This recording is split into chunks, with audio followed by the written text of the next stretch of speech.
Welcome guys, gals and non-binary pals to this week's episode of Buffy Boys, your weekly review of Buffy the Vampire Slayer from a queer, literary and feminist perspective. My name is Joe, I'm one of your hosts. With me as always is your other memorable host, Brian. Hi, how's it going? Not too bad, how are you? Yeah, grand. Fine. We're expecting like a good bit of noise, ambient noise throughout the episode because of, we're not sure, construction maybe, potentially like just some anti-podcast protests going on in the nearby like communal spaces, because they know that people definitely record idiotic podcasts like our own within our apartment complex, and they're trying to prevent that. I would say that this apartment complex is dense for the L podcasters now, to be honest. Remember that time we saw someone with like a ring light and like a YouTube kind of like makeup guru setup in one of the apartments near us, and we were like, what the fuck? A lot of content being created in a square kilometre, I'd say. There's a woman who like lives opposite us, kind of opposite us, a couple of floors down. She has a grand piano in her sitting room, and like you can hear her playing sometimes. She's obviously like a concert pianist, that kind of level of good. But there's no way to get a grand piano into an apartment like that unless they made it there, which is not what you do. Yeah. Or they lifted it in through the balcony, maybe. Yeah, my understanding from cartoons is several strong men with winches will have pulled in through the... Those are almost always upright pianos, though, I think. True. Anyway. Yeah, how have you been, Joel? Yeah, good. We had a bank holiday weekend. We did. We had time off, which therefore means we have more to do this week than we would usually. Yep. But no, I'm pretty good. There is sunshine. There is vitamin D. There are cold winds blowing through. There's all the weather for conditions which contribute to positive mood. Mm-hmm. So, Joel, very timely, because we have been watching a ton of Infinity Train, which is, I feel like 90% of the things we talk about on this podcast are like adulty or adult adjacent cartoons. I don't mean porn when I say adult. Are there porn cartoons? I don't think so. I have to imagine there are. I don't know. Probably some form of anime. Yeah, absolutely. So we watched a bunch of Infinity Train. It is originally Cartoon Network science fiction, young adult, I would say probably, cartoon about a train that goes through infinity, and the aforementioned Infinity Train. Mm-hmm. Yeah. And every car on this train is a different biome, essentially. And the characters in the show have to make their way through these cars, trying to get the number that's been imprinted on their hand. They've been plucked out of real life and brought to this train. They have to bring their numbers down to 0 so they can exit the train, essentially. Yeah, and it's like it's not even a metaphor. It's the literal process of like personal growth. Like you have to deal with your problems through the situations and scenarios the train presents until you have solved said problem which brought you there. Yeah. It's an anthology series-ish. So there have been 3 seasons to this point. It's moved to HBO Max from Cartoon Network now for season 3. Season 4 is coming out next Wednesday. Mm-hmm. So a week from when this podcast comes out. And it's incredibly consumable. The episodes are 10 minutes long. There are 10 episodes per season. So you'll watch an episode or a season in this length of time that it takes you to watch a movie. Yeah. Which is very handy. And it is just really, really good. It's really good. So yeah, sorry, it's an anthology season. So every season follows like a different main set of characters. Well, character really, but they all have kind of like loose connections. Yeah, it's one which has been on the back burner of the list. I don't know if we have we ever canonized the list. What, like the kind of like Steven Universe? No, as in the sense that like when we say the list, we don't mean metaphorical. Oh, like, yeah. We actually have a list of things that we are watching, have watched. It's true. Or will to be watched, and which we are rapidly burning through. It's a very exciting time in my life, anyway. But this has been on the list for a while now, and it, as Brian said, we just kind of turned our Sauron's eye to it. And it has a couple of things that stand out as distinct. It has a very authentically 80s vibe to it. Lots of synth music in the background. Yeah. Both in the aesthetic and presentation, but I would say arguably in kind of the storytelling as well, because there's a trend, I think, in modern storytelling and modern cartoons of kind of telling you too much and giving you too much and leaning into shipping and kind of a bit too fan aware. And this feels a bit more fan agnostic. It's very much more the story is the story. There are gaps where you don't know what's happened or who someone is or why things are happening that aren't ever really addressed again, which I think is more of that period. And yeah, it's quite, it's a tremendous economy of storytelling, like for any given series, which, as we said, is only just over kind of 100 minutes long. A lot of well-developed characters, a lot of very well-developed different biomes and different cars that have different gimmicks to them. A lot of pathos and character development. Like, there's no fat on this at all, and it has really impressed me the amount of story that can be fit in like 11 minutes in an episode. The first season is a little slow to start, but after that it was like we absolutely sped through it. Like, we watched basically on Sunday night, we watched the entirety of the second season and then like 3 episodes from the third season. So like, yeah, it's very consumable. I really like it. You know what I noted though? What? No queers, which is very unusual for this kind of wave of animation.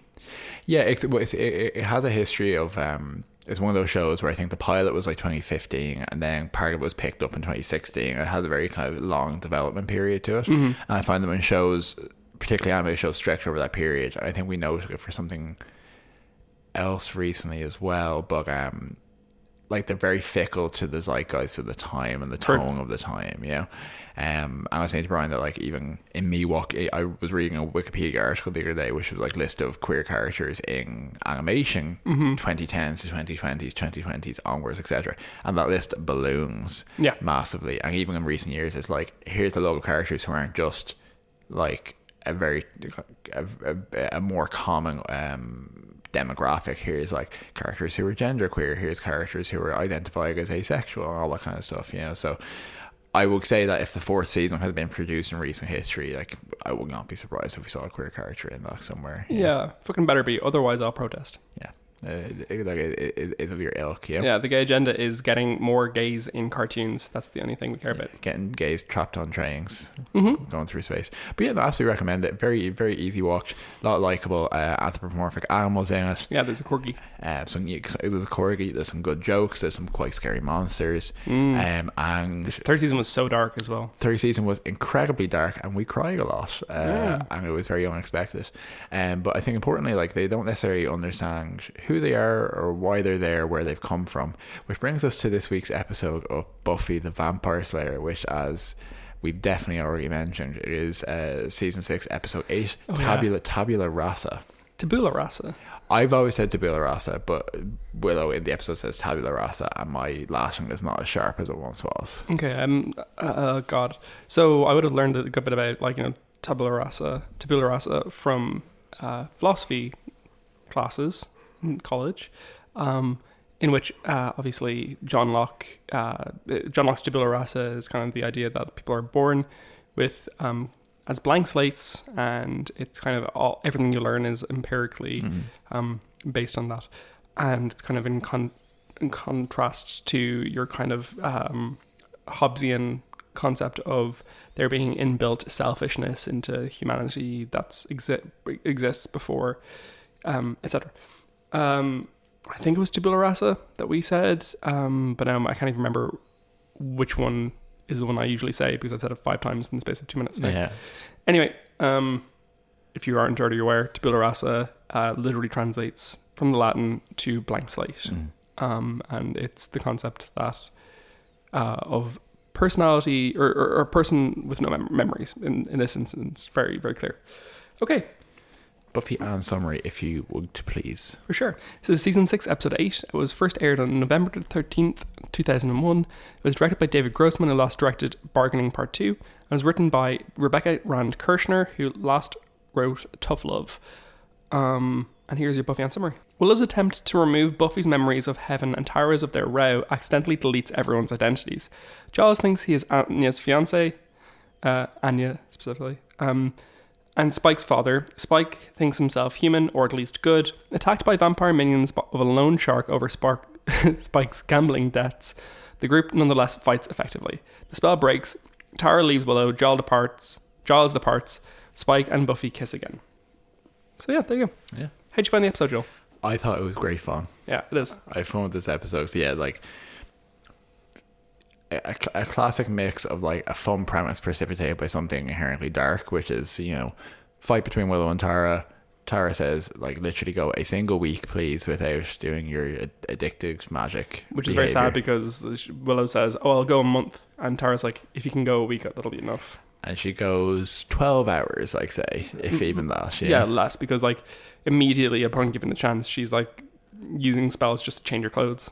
In a very Sabrina Spellman moment, as you noted. Yeah, she goes up the stairs, kind of, you know, sparkly sound effect, and then comes back down. It was always like rushing guitars whenever she... Rushing, not Russian. Yeah. Whenever she went and did a spell off screen. No, absolutely. So basically her solution, like, you know, Tara says, terrible thing you're doing, this isn't what magic's for. What is magic for officially? I don't know, but it's not this apparently. And you know, I think actually interestingly, pursuant to the previous conversation we had about this, Tara does say that you violated my mind and my agency, and that it's a really horrible thing to do, particularly after what Glory did to me in taking away my mind. Yeah, which we haven't really explored for Tara at any point. Tara hasn't explored that within the show, given that, like, presumably there was some amount of trauma she experienced through that. You know, what does she remember from any of that? What was her experience there? Is it just a huge blank slate, which is terrifying in itself? Is it that she has a ton of memories of being cognitively compromised? Yeah, it's all very, like, either way, it's pretty terrifying. Yeah, and no one asks, essentially. And Willow's like, oh no, it's, you know, what do you mean? It's not that. It's just me doing what I want to your brain, make things easier. That's not a violation, etc. But her immediate thought process is that she's going to use a spell to make Tara forget the conversation where she said, don't make me forget things. And to solve Buffy's, like, existential loss, which leads us to zany consequences. So I think it's a fun episode. I think it's delightfully premisey because it's quite selective in what they're able to remember and what they can't. Yeah. Like, you know, they remember enough to pursue their various, like, adventures, but neither Giles nor Spike remember that they're English.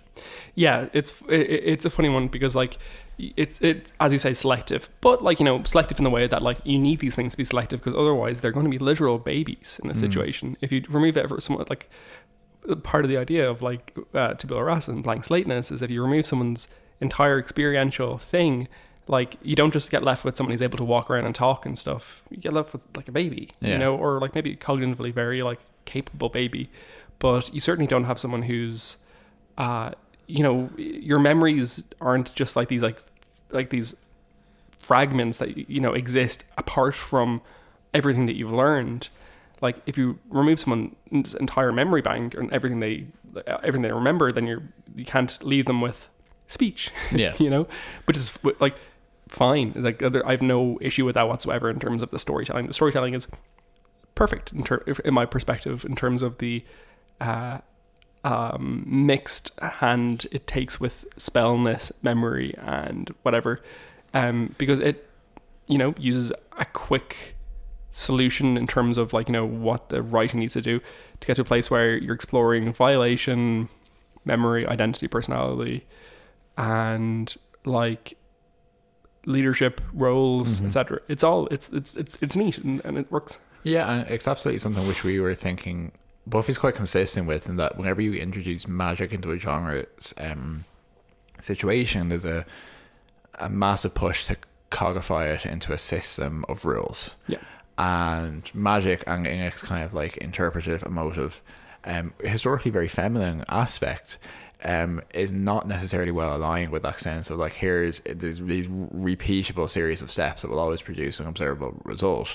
It's more about emotion, will, agency, all that kind of stuff. So if Willow is wanting something, which is, like, a classically essentialist feminism kind of stuff, not actually something that we would suggest is actual, that's a literary kind of tool of looking at, like, you know, kind of stuff that is logical, structured, or often, like, I mean, one of the things that they would, essentialist feminism would often suggest that like men have a tendency towards single point data results when it comes to scientific survey, and then women would go for more or less centralized results where they can say, well, this shows a spread, or anyway, etc.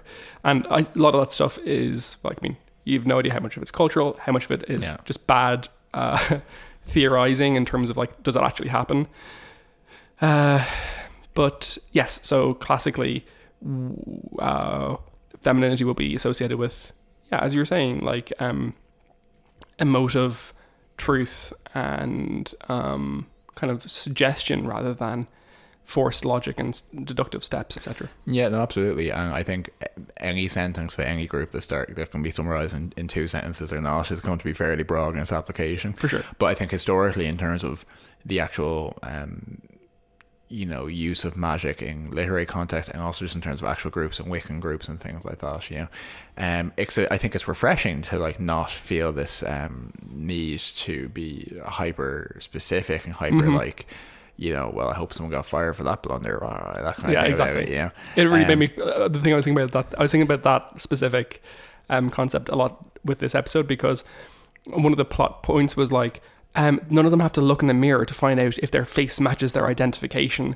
And it's like, however, Willow has to check her chest to see if she's a woman. And it's like, no one gives a shit.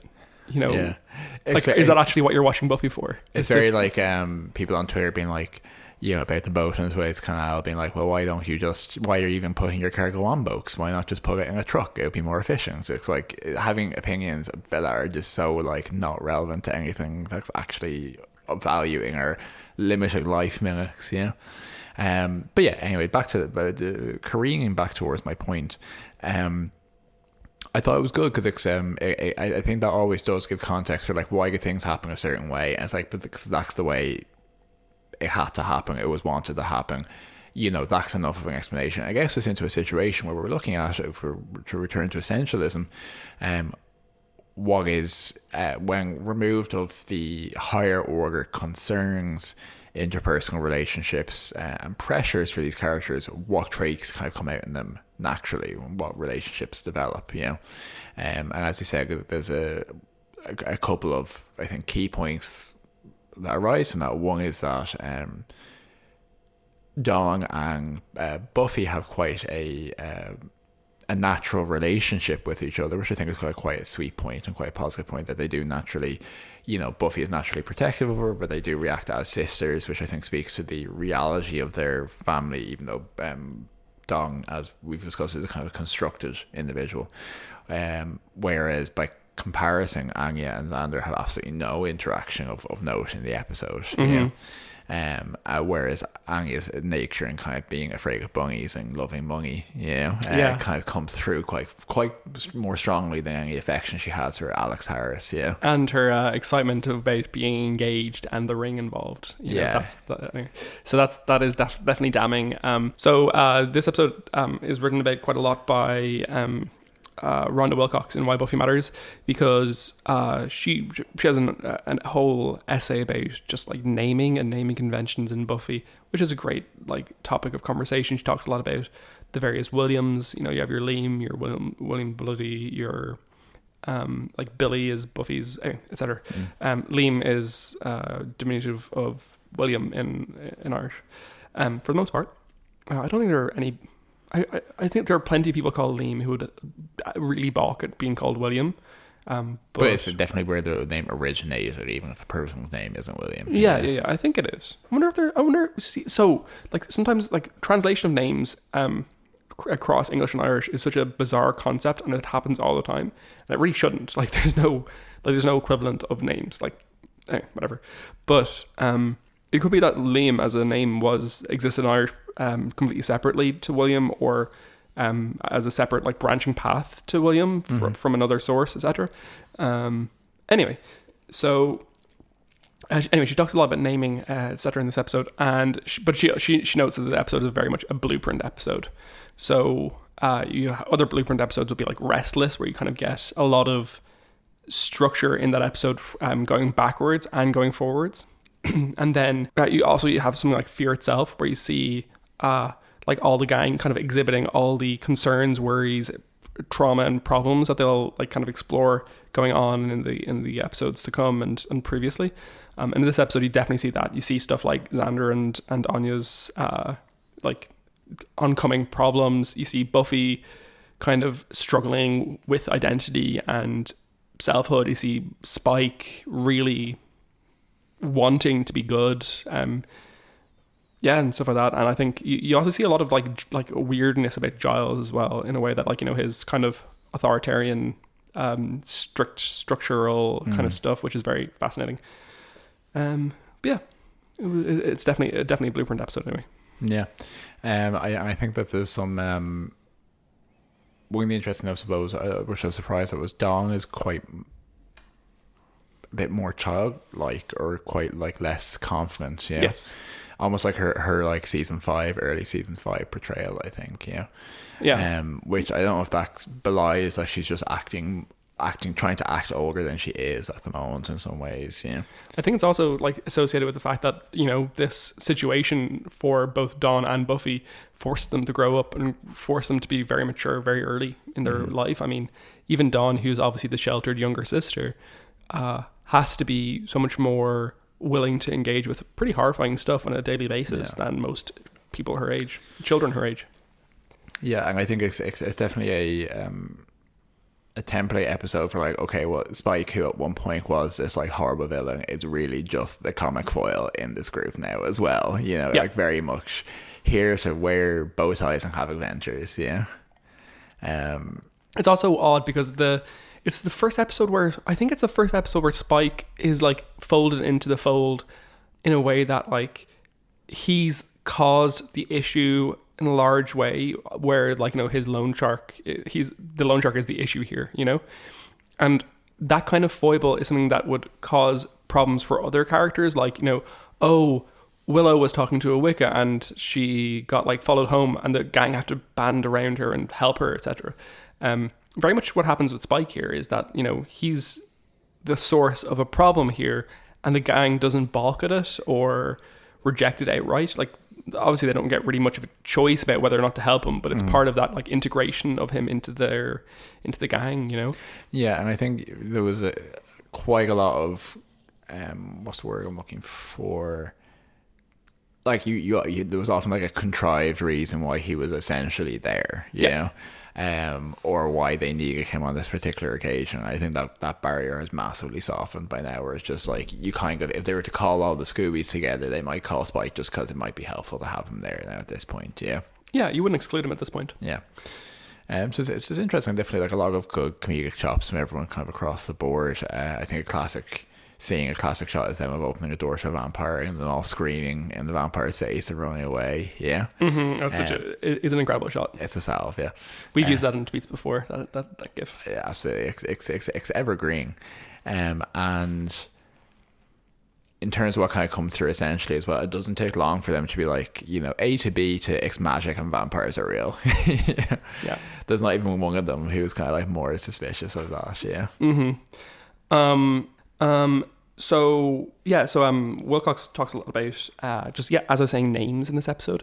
So that's pretty fascinating. She ties it back to Restless, obviously, which has 2 scenes that we were talking about in our episode about it, where naming is very important, where you have Willow and Tara on the bed talking about Miss Kitty Fantastico. And I think what they say is, I can't find the quote, but they say something like, you know, she hasn't told us her name yet, and it's like, don't worry, she'll know it.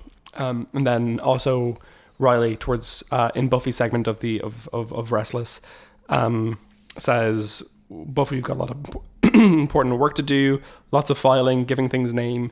And then Buffy turns to Adam and says, what was yours? And he says, before Adam, not a man among us can remember. So this kind of concept of name as identity and signifier, that we can understand something through, which is very classic. Just highlighting the kind of the importance of this. And this episode, obviously, none of the characters know their names, and you get a lot of messing around there because of it. So you have Anya, who reads her name off her her identity card or whatever it is, presumably a driver's license, and it's she mispronounces it as Anya. Yeah. Or she says it kind of weird, even more weirdly than that. Anya. Yeah. And it's very funny. And Anya was a very interesting character when it comes to name, originally called Odd, which in itself is a funny name thing because she is odd. And when she becomes evil again, becomes Anyanka again, so that kind of tracks. You have Spike, who checks his clothes, which aren't his clothes. He becomes Randy. His bizarre disguise he's wearing. But yes, you're saying his name is Randy. Randy, and he decides that he and Giles are related because they're both British in this place, and fair enough. Then you have Xander, who doesn't like naturally trend towards the name Xander, and instead sees his name as Alexander and thinks it's Alex, which makes total sense. And then Buffy and or you have Dawn, who finds out her name from necklace, which says Dawn, and they make jokes about it being Umad and stuff. Very much like playful naming, and also kind of it being kind of a bit nebulous because she is a bit nebulous as an existence. But then, yeah, obviously Spike and Buffy, neither of them know what their names are because they don't have driver's licenses, presumably. And Buffy decides to name herself, and she names herself Joan, presumably a reference to Joan of Arc, given that she is a savior and a hero. How was that sentence for you, Brian? It was good, thanks. Anyway, it's just a situation where names are messy and self-determinative and prophetic in some ways. Which is like just it's playful and good and fun, and I think it's good. Yeah, absolutely. And I think as an addendum to that, in this episode we have a lone shark who is a shark. I think it's very late stage kind of Buffy Angel to be like, it's a very like late stage Joss Whedon style Buffy gag. Yeah, it really is. So yeah, I think it has a lot to it. I think they make good use of the premise to like always that delicate balance of like the episode itself has to stand on its own 2 feet. It has to have an objective, a threat, etc. But it folds so delicately, I think, into the overarching themes, and also like contributing kind of an additional frisson to like the fact that Giles is going to leave. We kind of had this like archetypal set of interactions between them that are almost close to like the closest you can almost get to resetting it to season 1 a little bit, where they don't know each other so well. And then obviously from this point onwards, really, I would say arguably in the show from this point onwards, you have the dissolution of the core gang. You have Giles leaving and never quite coming back in quite the same way. Giles doesn't come back until like literally the end of season 6, right? Yeah. But when he does come back, like it'll never be the same again. It'll never be just the gang relatively carefree in the magic box. It's a real kind of adult transitional point, I think, where even when you still know the same people, you know different people to who you knew when you were younger. They're not the same as they were. Willow, once she goes through her whole thing, obviously Tara, etc. So it's kind of a slightly bittersweet in a way. It really is. And with all that, it's genuinely funny. For me, the best part of it in terms of comedy was definitely Anya incessantly conjuring bunnies from that book. Giles fighting the the skeleton, CGI skeleton for some reason. It was all really funny. Spike saying, why, when you realize he's a vampire, but why am I working with you? Maybe I'm an ensouled vampire who wants to help the helpless and redeem myself. I'd be like, no, that's a ridiculous premise. So it's all good. It's light touch, good humor. Yeah, it is. Anya, or what's her real name? Anya and Giles kissing is very disturbing. It's incredibly cursed and very, very funny. Like Anthony Head plays a great role here, and I think Emma Caulfield also like a real star here. One of the people we highlighted as being like really strong in this episode and actually takes quite a strong leadership role is Tara. Like in the beginning of the episode, Tara's quite like well spoken in terms of like they're sitting around the dinner table. Her, Willow, Xander, and Anya talking about the fact that they have brought Buffy back from the dead. where she had been in heaven. Danner takes a typically simple and useless perspective on it, which is Buffy was dead and she's back now. I like Buffy, so that's good. Willow kind of is being self-defeating, but not really proactive at all. And Tara says, well, she's back. So like, it was wrong. It was probably the wrong thing to do. But what we have to do now is try to make things better for her, because she's not doing well. And everyone else just kind of ignores her about that.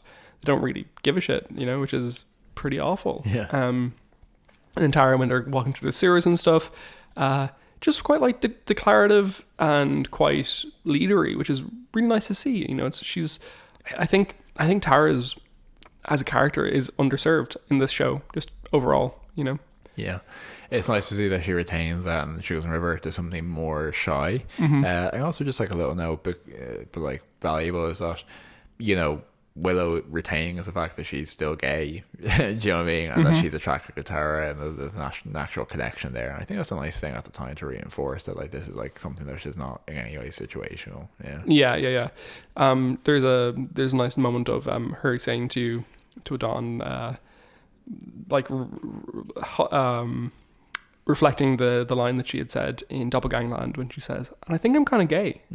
Yeah, I think between the comedy and again, like the great episode of Buffy in the sense that everything that you need to learn about the characters, everything you need to learn about the setting, the situation they find themselves in, and where they're going, is all like very surface level and all very well communicated. So like, there's not really much to unpack about it. The experience of watching it is the experience of like understanding it. It's really well done. It was well shot. It was well composed. It was very funny. All the actors are great.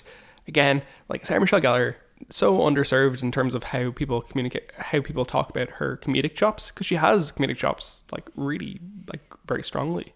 She's a very funny actor. See for reference, Scooby-Doo. And yeah, it was good. Then the end of the episode's really intriguing. You have like a very crap musical inclusion, which is Michelle Branch, Goodbye to You, I think. Goodbye to You. I'm fascinated by the fact that you say it's crap and then you actually call out the specific artist. I don't think Michelle Branch is out there listening to Buffy podcasts. Like, she's not particularly intriguing. Like, she's one of those kind of like early noughties country / pop rock / how many radio stations can I possibly fit this onto? Like, all of them perfect kind of mesh of nothingness that existed then. That was kind of a reaction to the REM success and stuff. And just, I don't know. Anyway, what I've listened to of Michelle Branch over the years, not great, certainly. Fair enough. That song is kind of catchy actually, but it was also like, so it's unvarnishedly like emotional moment. Like it's the kind of thing which I think might fit in a Gilmore Girls or a Dawson's Creek, where everyone packs up their bags and goes away, and there's no real like. Usually those are undercut by some kind of subversion, but it is just, goodbye, dramatic moment, kiss and Spike, Jaws on an aeroplane. It is very much that. Well, like, I mean, it's that until like the kissing of Spike, which I thought was like actually just like bizarre and quite funny. But apparently she also appeared on Charmed doing the same song about like a month later, which is shopping it around all the networks. Yeah. Maybe it wasn't a month later, it's probably a bit later, a bit longer than that. Anyway, yeah, so you have most importantly, I think you have Tara packing up her stuff in the Scoobies house, in Buffy's house, because she's leaving Willow, and Willow just like sitting on the bathroom floor crying. And for me, the most heartbreaking moment was when Tara was leaving, Dawn standing at the door, and when she tries to like talk to Dawn or like communicate with her, Dawn just like runs away. Yeah. And it's like, this child has been traumatized more than any acceptable amount. Her mother died like 6 months ago. Sorry, a little bit more than 6 months ago. Then her sister died. Then her sister came back to life. She has had like self-harm problem in school. She was like a mystical key force recently. Abandoned by her father. And now this like new kind of like killed her first kiss. Yeah. And now this new parental figure that she has, Tara, because like I think they had quite a strong connection, is also leaving. So it's all pretty bad for Dawn in Dawnland. Does John Does Dong steal more after this? Yes, it comes to a head. Okay. Yeah. Interesting. Yeah. Anyway, yeah, and Jaws is gone. Everyone is upset and torn apart.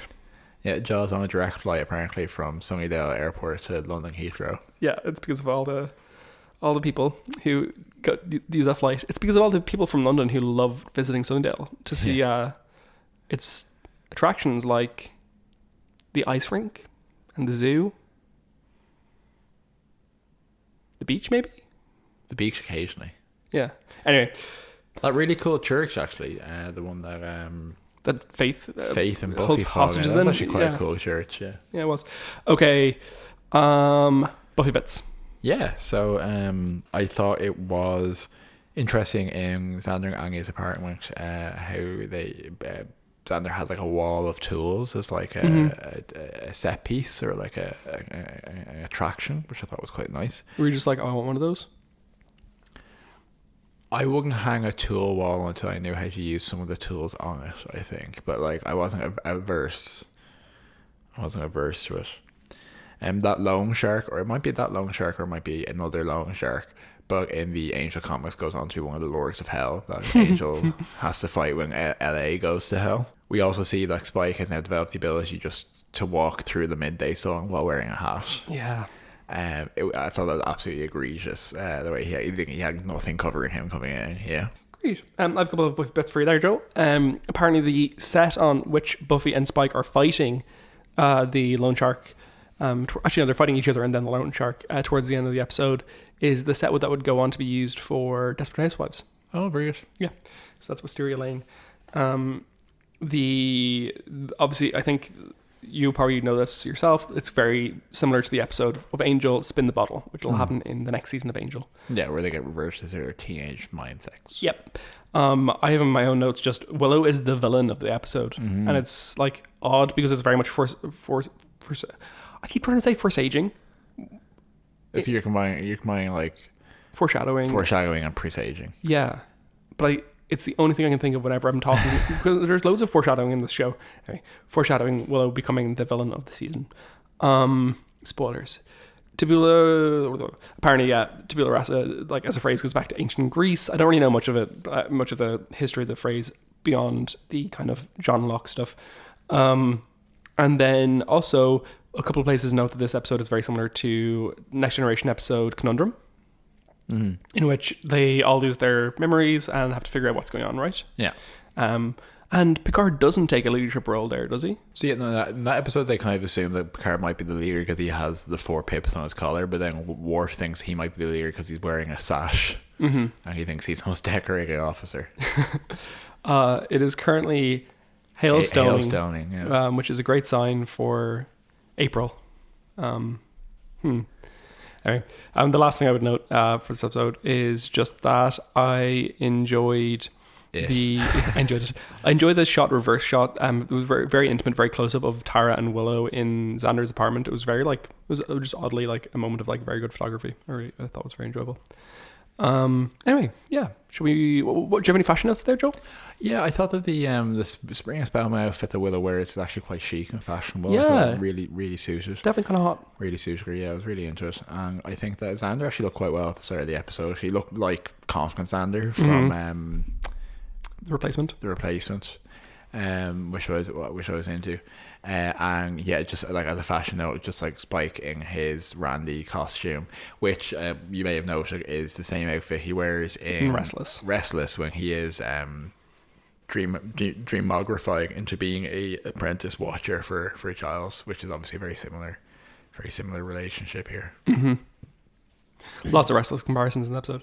I would also just note that Buffy is wearing, at the beginning of the episode when she finds Spike being hunted down by the lone shark, whatever, she's wearing a white, like, knee-length cardigan over a white turtleneck knitted jumper, and she just looks like a cloud. She looks kind of ridiculous. And yeah, I also noted obviously and then at the end of the episode when Giles is leaving, he's wearing like a loose fitting jumper over like a very tight high necked t-shirt, and it looked a really bad combination. It looked really like someone who's so rich it doesn't matter what they dress like, I thought. Yeah. It's actually just fully like pelting snow hailstones outside, which is kind of fascinating. Tis to be doing that. Okay. Rating. No, sorry, death count. Do you have death count, Joe? Yes. Don't contradict me. So yes, we have just a lot of vampire murder. We have one vampire dusted by Spike. I think he said something pungy. Yeah, he says, 3 vampires dusted by Spike, one by Xander, or by Alex, and 2 vampires dusted by Buffy. And Spike says something pungy like from dusk stab to dust stab. Yeah. Actually, something which we noted from the Wikipedia, which we didn't mention, is that because of the idiosyncrasy of this episode, a lot of it doesn't translate into other broadcasts, particularly in French, where apparently Xander has been always called Alex. Yeah. And a lot of the Englishisms don't have any notable translation. I read that note too, and I just thought this is a bizarre episode to decide to note that on, because like Buffy is so pun heavy, so reference heavy, none of it translates, properly usually.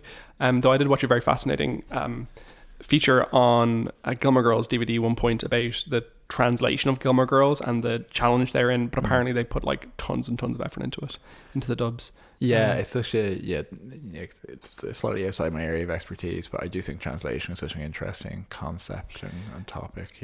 Yeah, exercise. I totally agree. One time I met a woman who was doing a Chinese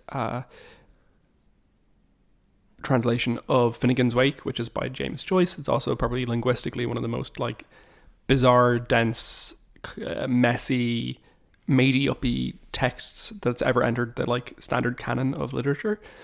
And requires like tons and tons of knowledge of Irish geography, history, slang, and like multiple languages and stuff. It's like just absolutely bizarre, the text, and not hugely readable, unlike Ulysses, which is maybe the perfect text. But after Buffy. But she was doing a Chinese translation. She'd been working on it for years and years. And she was just like, yeah, it's incredibly difficult. And it's the first Chinese translation she was working on. So I don't think. Yeah, she's still going to reading groups about it. Like, you not be sick of it by now. Yeah, exactly. Yeah, I met her in a Finnegan's Wake reading group where you would read like a couple of pages every week and go back. And she fucking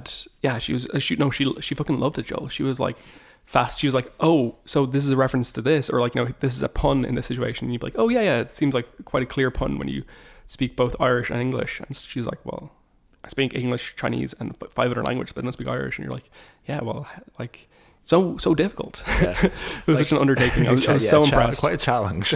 Yeah. Anyway, so what's the next thing? Rating. Oh yeah. Okay. Do you have a rating, Joe? Yeah, I'd probably give this like maybe like 9.4 Randy bow ties. Pretty good. Yeah, I have no problems at all with this episode. I think it's funny. It's a great premise. It's tight and structural. Everyone does a solid performance. It's an ensemble piece. Everyone kind of has a part to play. It's morally complex and it really progresses every arc in the season, except for the trio who no one cares about. Yeah. So yeah, high up there in terms of my actually probably overall Buffy episodes, I'd say. Yeah, I'm gonna give it 9.2 out of 10. Oh, sorry, 9.2 horny jaws is out of 10. I thought it was great. Absolutely no complaints about it. Very, very funny. Really good in terms of like what it communicates about the characters, and a lot of fun. So I like no complaints. Maybe I should rate it higher, but I haven't. So there you go. Okay, should we do the Cordelia Chase, Joel? Yes. Yeah. So we over on the Cordelia Chase this week, we watched Quickening, which is kind of a progression of the Darla is pregnant with Angel's child arc. I quite enjoy it. I think it's the tone of the average Angel episode is massively shifted now into this very much this ongoing like MacGuffin isn't necessarily what I want to say, but like factional quest-driven thing, which even Buffy doesn't necessarily reach, over the course of the show. And we have them kind of dealing with a lot of different factors. One is we get kind of an extended flashback to the 1700s where Darla and Angel murder the vampire hunter Hulk's family, and what that drove him to. And then we see that the going concern being that a time traveling demon who has some issue with Angel called Sajang brings Hulks forward to the modern day, brings them up to speed on the 21st century so far. 20th mostly, but a couple of years to 21st. And sets him to, kill Angel and Darla. And then there's just a lot going on otherwise. Wolfram and her are having like internal power struggles. There's a plan to, once they find out about Darla's baby, they want to capture it, because obviously a vampire having a baby is like an unpredicted mystical event. They want to cut it up. Wesley comes to understand that this child is, what is prophesized as the Troclong, which is like a confluence of events which is going to like break reality essentially. And then Angel just trying to deal with potentially being a parent and what that means and all that kind of stuff. So a lot going on, but like a good pace to it because of that. We have some good character moments. We have again another vampire cult that wants to protect the baby appears dressed like backstage hands at like a gaming convention to try and take Darla away. We have Fred pulling a knife on Darla's baby and threatening to cut it into triplets if they come any closer. There's kind of a lot of different stuff along those lines. We have a doctor that they recruit who's an expert in cutting up vampire babies or demon babies, who is like this really broad but kind of hilarious like Nazi doctor allegory. Yeah. And then the actual Sajan demon himself, the time traveling demon, is played by the guy who played Gib Kane, the werewolf hunter from season 2 of Buffy, I want to say. Season 3. Okay, well anyway, he was hunting Oz essentially early on, and it's like a very quippy Whedon-esque characters land or don't land sometimes. I think he actually works pretty well. He's very like, you're from the past, you don't get what's going on here. I kind of walk in time. I kind of a bit more sassy and peppy, etc. He's enjoyable, and some bizarre confrontation, because all the Hulk stuff, although that's clearly what this is leading to, everything we've seen has been us as viewers being told something that Angel already knows and has no reason to be concerned about today. Yeah. So the first instance of him in the proper timeline is Angel goes back to pick up something from the hotel before they rung with Darla's baby, who's about to be born essentially, and who they realize is like seems to be a normal human baby as opposed to a demonic monster. And Hulks is there, and what's implied is that he, as a 1700s vampire hunter with a sword, who's never really implied to be specifically necessarily super capable at that, just normal capable, slaughters a 9-man SWAT team with his sword before Angel arrives. And that's kind of the big cliffhanger, yeah. So I wouldn't say there's anything about the episode that is like thematically revelatory or anything, but it was like an adventure. So I kind of enjoyed it. I thought everyone was in their voice and everyone had a good chance to like get a few quips in, some bad CGI in the episode at times, for sure. But like, a fun pivot, I think. Yeah, I like I didn't love the episode, but like in looking back, like it's mostly because it just feels like a continuation of the previous episode. The two episodes could be mushed into one and make a much tauter storyline. Where the previous episode was kind of, like the previous episode was definitely worse though. So this is better, but it's kind of continuing on with the same stuff that I don't really give a shit about. Whereas like, Darla's pregnant. That's cool. That's interesting. And Holt is also interesting. But like, you didn't need 2 episodes of that. Anyway, whatever. But like, I thought, a lot of fun interactions between characters. I thought Dave Boreanaz in Angel's role, very funny as per usual. And like Fred is already getting like so much better as a character than she was previous to her parents arriving.